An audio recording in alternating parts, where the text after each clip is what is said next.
वीर दो तरह से निकलता है।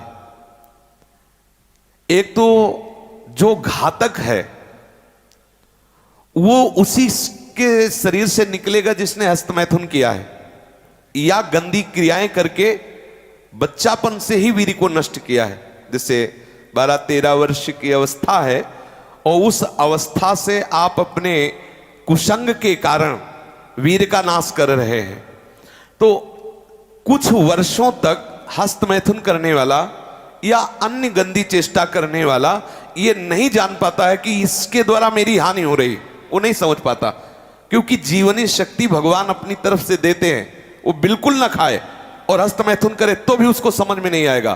कुछ समय के बाद जब उसकी स्थायी जीवनी शक्ति से क्षीण होना प्रारंभ हो जाएगा, तब उसे वो लक्षण जो हस्तमैथुन करने से नाश ऐसे उस प्रसंग में बताया गया, वो लक्षण उसके जीवन में उत्पन्न होने लगते हैं। ये जो हस्त क्रिया के द्वारा शक्ति का नाश करते हैं, ये प्रतिक्षण काम से युक्त रहते हैं। इनके हृदय में वही चिंतन चलता रहता है। बालक अवस्था से लेकर के यौवन अवस्था तक देखिए आप, इनकी आंखों में देखिए, न तेज होगा न इनकी गंभीरता होगी, बहुत चंचलता, निस्तेज आंखें होगी, चेहरा पीला पड़, जब देखो तो ऐसा लगता है कि शर्मिंदा हो रहे हैं, मुंह छिपा रहे हैं, ऐसा लगेगा। पहला लक्षण है। दूसरा, कुछ इतने निखल्ले ऐसे दिखावटी स्वभाव के, ऐंठ में, अकड़ में, गर्मी में रहते हैं, ये वीर शक्ति के नाश का लक्षण है।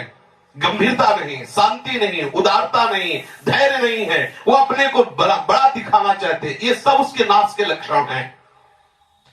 जिनका चेहरा आनंद में, देखते ही हृदय में आकर्षण, ये ब्रह्मचर्य का लक्षण है। चेहरा देखो तो उजड़ा हुआ दिखाई देता है, लगता है बिना रोते हुए भी रो रहे हैं, वो सब सिकुड़ गया चेहरा ऐसा, जैसे किसी घर में आग लगा दो इसके बाद दर्शन करो तो कैसा लगता है, वो ऐसे ही उसका चेहरा होता है जिसने अपने जीवन से खिलवाड़ किया है। जो स्वभाव से ही रुक्ष, चिड़चिड़ा, क्रोधी, बात बात पे एकदम रूखा, चेहरा पीला पड़ रहा है, फीका पड़, वो चेहरा पीला प्रेम का नहीं, क्यों चेहरा प्रेम में पीला पड़, प्रेम में नहीं, यहाँ काम की बात हो रही है। मुख पिया आई फिर गई, बदल गए तन रंग, ये प्रेम का लक्षण नहीं, ये काम के लक्षण की यहाँ बात हो रही। वो मुर्दा की तरह निस्तेज, खिन्न छिन्न ऐसे ही घूमता रहता, कोई लक्ष्य नहीं, कोई उद्देश्य नहीं, बात बात में आलस्य, बात बात में गुस्सा। जो गालों में बिना कोई गुलाबी कुछ लगाए जो गुलाबी दिखाई देती है वो ब्रह्मचर्य की होती है, और जिनके ब्रह्मचर्य क्षीण हो जाते हैं, झाई पड़ जाती है। देखो देखने में तो लगता है, क्योंकि बोले कितने को, बोले 18 के, 18 में तो उसकी दुर्गति हो रही, तो 28 और 48 में क्या होगा। जो काले दाग चेहरे में पड़ने लगते हैं, आंखें धसी नजर आती हैं, गाल पीले नजर आते हैं, नाक के आसपास काले काले दाग यहाँ ऐसे प्रकट हो जाते हैं, ये सब लक्षण हैं जो उन्होंने अपनी शक्ति का नाश कर दिया। जो इस वीर शक्ति का नाश करते हैं वो बिना बुढ़ापे के सारे लक्षण बुढ़ापे के उनमें होते हैं। कमर में दर्द है, चला नहीं जा रहा है, थोड़ी चढ़ाई में हांफने लगे, अब अवस्था कितनी, बोले 18 की। इस अवस्था में तो मतलब दिशाएं भी कांपे, वो अवस्था है, अब तो दिखाई नहीं देता कोई जवाल।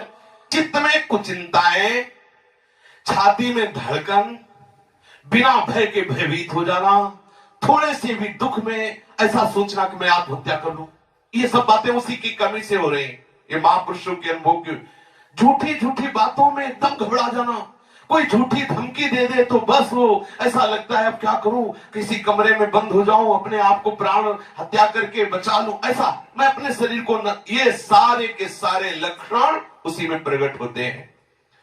जो ब्रह्मचर्य का नाश करता है, नींद ना आना या सोना तो कुंभकर्ण की तरह मुर्दे की तरह सो जाना, आलस्य, जरा जरा देर में वो निरुत्साहित बातें, आंखों में जलन, भारीपन, ये सब स्वप्न दोष अधिक होना, ये सब उसी के लक्षण है जो आपने गलतियां की है।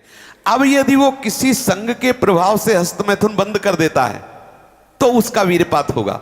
अगर वो 3 दिन में वीरपात करता रहा है तो 3 दिन में वीरपात होगा, पक्का होगा, क्योंकि उसका अभ्यास बन गया है। अगर आप ठीक नियम से चलेंगे तो 6 महीना लगेंगे आपको उसको कवर करने में, 6 महीना लगेंगे। और अगर आपने प्रमाद स्थिति की, वो तो निकल ही जाता है, फिर हमको करने से क्यों मना किया जाता है। तो आप देख लेना कुछ समय बाद आपकी हालत बहुत गंभीर हो जाएगी, जो आप बता भी नहीं पाएंगे किसी से।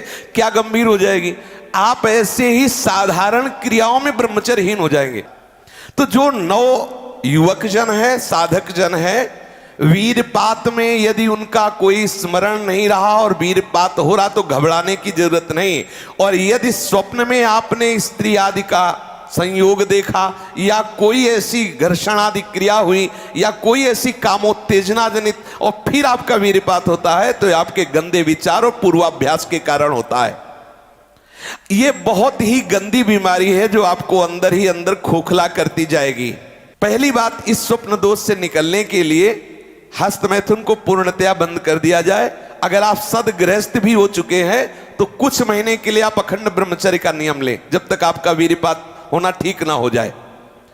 आप वो हानिकारक जो कामोत्तेजना बढ़ाने वाले भोजन हैं उनको छोड़िए, जैसे अत्यधिक नमक, बहुत कड़वी लाल मिर्च, और जैसे बहुत ही वो मीट मसाला आदि जो बहुत ही कड़वा तीखा, ऐसा गरम मसाला और बिल्कुल गर्मा गर्म भोजन, ये आपके स्वप्न दोष के ठीक होने की बात है।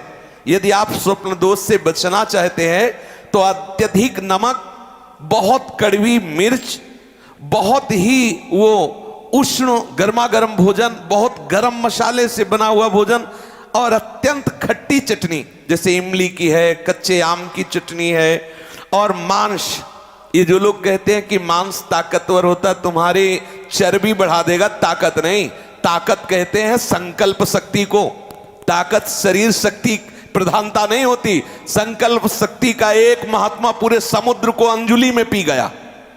देखो, संकल्प शक्ति, शरीर की शक्ति एक सीमित शक्ति है, संकल्प शक्ति एक महान शक्ति है। जो ब्रह्मचर्य से युक्त होता है उसकी संकल्प शक्ति बढ़ती है। भले आप मांस खा के मोटी चर्बी और आप व्यायाम करके दिखा सकते हैं कि देखो मैं ब्रह्मचर्य क्षीण करता हूं लेकिन बलवान हूं, लेकिन आप आत्मशक्तिहीन है। वो आपका मोटा हो जाना बलवान नहीं है, आपके सुंदर सुंदर मांसपेशियां निकल आना वो बल नहीं है। आप शक्ति, बलवान वो है जो आए हुए आंतरिक वेगों को सह जाए।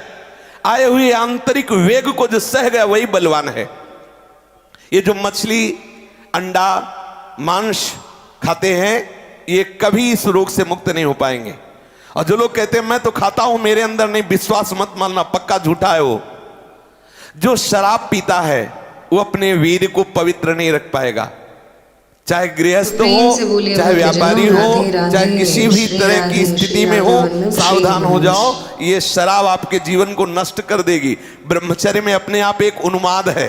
थोड़ा अंगूर, मीठे संतरा, सेव, अनार, ये स्वास्थ्यवर्धक वस्तुएं आप ले सकते हैं, लेकिन ऐसे वस्तु जो आपके ब्रह्मचर्य को नष्ट करें, ये पहले भोजन छोड़ें।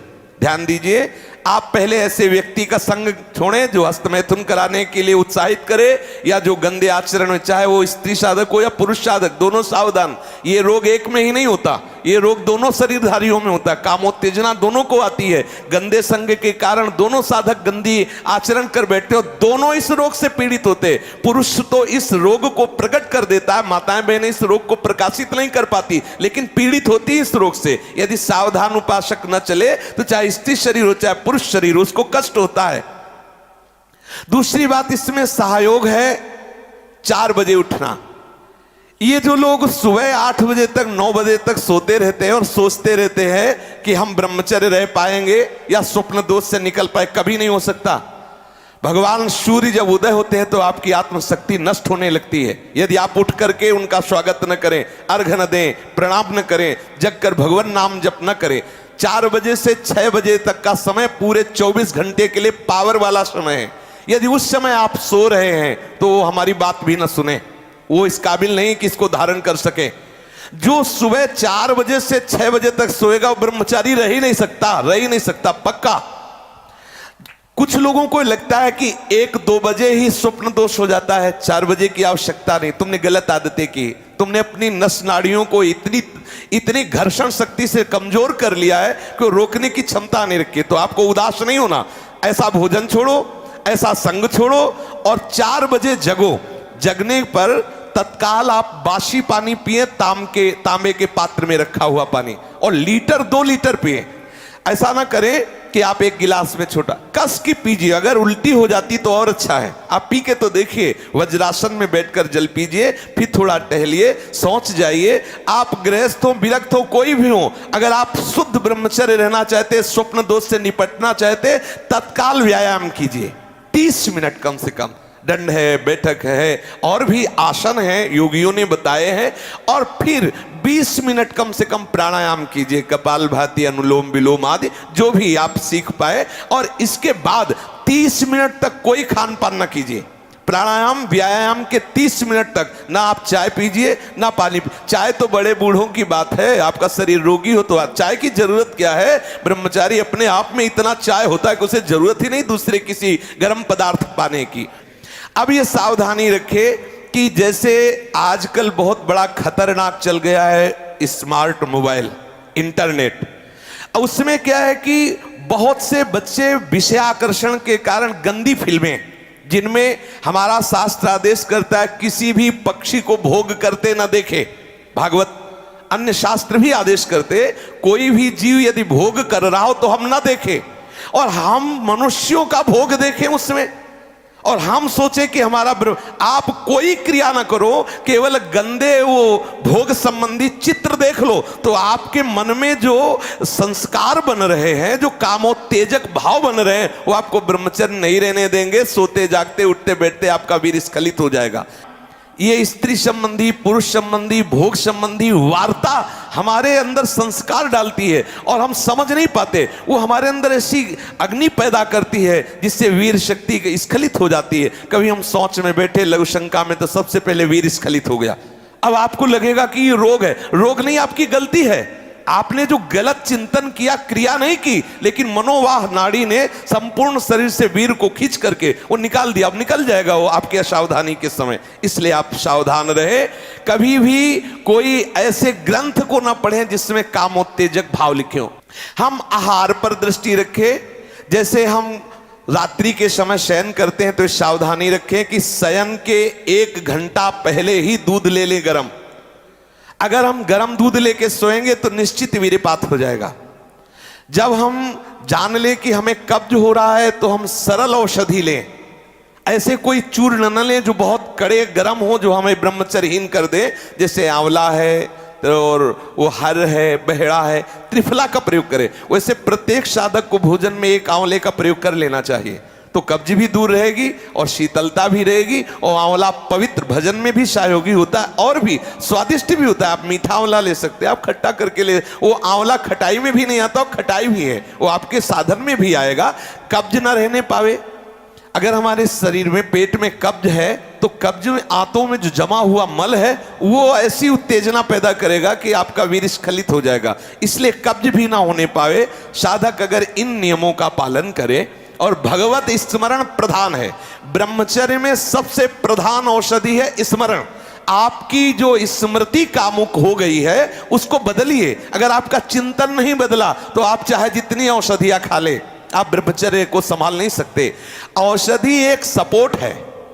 यदि आप ब्रह्मचर्य को ठीक करना चाहते हैं, किसी आयुर्वेदिक वैद्य से कुछ दिन के लिए औषधि ले लीजिए, बकाया रोज औषधि नहीं लीजिए। आप रोज ऐसा करें, प्रातः काल उठ करके 1 तुलसी की पत्ती ले। जैसे आप नहा धो चुके, 1 तुलसी दल लिया, ठाकुर जी के चरणों में चढ़ा दिया। और रात्रि के समय शाम टाइम 1 नीम की पत्ती ले, 1 पत्ती, और कुछ दिन उसे पाइए। अगर आपको पच जाए तो फिर 1-1 बढ़ा दीजिए, 10-10 पत्ती तक जाइए। किसी और औषधि की जरूरत नहीं। हर रोग का निवारण तुलसी की पत्ती और नीम की पत्ती सुबह शाम करने से हो जाए। आप देख लीजिए, ये ज्यादा औषधियों को ना खाए, नहीं तो जब औषधि छोड़ोगे तब कमजोर हो जाओगे। अगर आप बहुत हालत खराब है तो आयुर्वेदिक कुछ ऐसी औषधियां कई महात्माओं ने निकाली है जो आपकी वीर्य को पुष्ट करती है, उनको सहयोग के लिए ले ले। और बकाया चिंतन बदले, कुसंग का त्याग करे, भोजन सात्विक रखे और नींद भर ही सोए। ज्यादा नहीं कि प्रमाद स्थिति में पड़े रहोगे तो फिर भी ब्रह्मचर्य हानि की संभावना है। नींद भर सोए, प्रातःकालीन वेला पर जग जाए, प्राणायाम व्यायाम करे तो निश्चित इस पर विजय प्राप्त। ऐसे ऐसे साधक हैं कि 10-10 वर्ष हो गए स्वप्न दोष नहीं हुआ, 10-10 वर्ष हो गए स्वप्न दोष ही नहीं हुआ। ऐसे भी उपासक है हमारे पास है, अपने पास है, 10 वर्ष हो गए स्वप्न दोष ही नहीं हुआ। तो क्या है, उन्होंने संयम किया, वीर जो है स्थगित हो गया, परिपक्व हो गया, धीरे धीरे ऊर्ध्वगामी होने लगता है। आप कभी घबराए नहीं साधक, सावधानी पूर्वक ये जो बातें बताई गई अपने जीवन में उतारे, चाहे गृहस्थ हो चाहे विरक्त हो। वीर ही अमृत है, वीर त्याग ही मृत्यु है, इतना समझ ले। श्री राधा वल्लभ लाल की। श्री राधा वल्लभ, श्री राधे, श्री हरिवंश। जय बाल गोपाल, जय बांके बिहारी, जय श्री राधे। जय हनुमान जी की जय, हनुमान जी की जय, बजरंगबली की जय। श्री राम, जय श्री राम।